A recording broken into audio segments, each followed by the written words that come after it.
গরমকালে আমরা প্রচুর পেশেন্ট পাই যারা কিন্তু আমাদের কাছে এসে কমপ্লেন করে যে সারা গায়ে একটা র্যাশ বেরিয়েছে বা লাল লাল একটা চুলকানির মতো ভাব বা ঘামাচির মতো জিনিস বেরিয়েছে। আসলে এগুলো কি? গরমকালে আমাদের ৩-৪ ধরনের আলাদা বেশ কিছু র্যাশেস হয়। তার মধ্যে এক ধরনের হচ্ছে কোলিনার্জিক র্যাশ। কোলিনার্জিক র্যাশটা হচ্ছে যখন প্রচন্ড পরিমাণে হিট বেড়ে যায়, হিট এক্সপোজারে, তখন দেহ থেকে হিস্টামিন বেরিয়ে সারা দেহের মধ্যে কিছু আলাদা আলাদা করে র্যাশ তৈরি করে। এগুলো হলো কোলিনার্জিক র্যাশ। কিছু থাকে মিলিয়ারিয়া বা যেগুলোকে আমরা হিট র্যাশ বলি, এগুলোকে আমরা বাংলায় বলি ঘামাচি।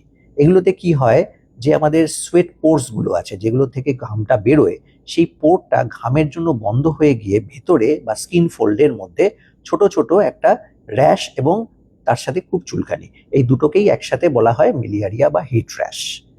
আর তার সাথে আরেক ধরনের সমস্যা হয় যেটা কিন্তু বেসিক্যালি ফ্রিকশন অ্যান্ড প্রেসারে হয়। মানে আপনি একটা খুব টাইট প্যান্ট পরে আছেন বা গরমে সেটা ঘেমে গিয়ে সেই যে স্কিন ফোল্ড সেখানে খুব বেশি প্রেসার এবং ফ্রিকশনের জন্য ওপরের চামড়াটা ইনফ্লেমড হয়ে বা পাতলা হয়ে উঠে যাচ্ছে বা রেডনেস হচ্ছে বা ইনফ্লামেশন হচ্ছে, তার জন্য ওইখানে একটা ফিজিক্যাল ইনজুরি হওয়ার জন্য এক ধরনের ইচিং বা এক ধরনের র্যাশ বেরোচ্ছে।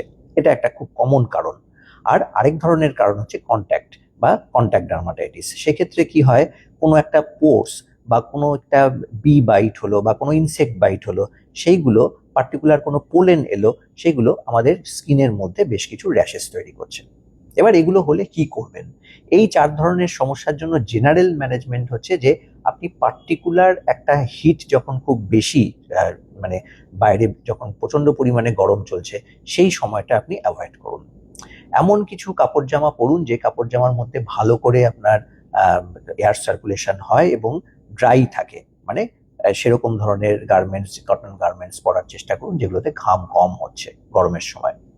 আপনি অবশ্যই সানস্ক্রিন ইউজ করতে পারেন এবং ডাইরেক্ট হিট এক্সপোজার যাতে না হয় ছাতা ইউজ করতে পারেন, এগুলোতে খুব ভালো কাজ হয়।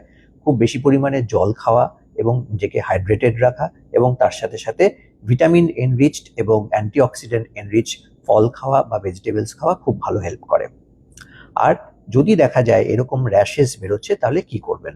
প্রথম কাজ হচ্ছে, এখানে কিন্তু যে কোনো পাউডার ইউজ করে খুব একটা লাভ হবে না। জায়গাটাকে ড্রাই রাখার জন্য আপনাকে একটু সুদিং পাউডার যাতে থাকে সেরকম ধরনের পাউডার আপনি ইউজ করতে পারেন।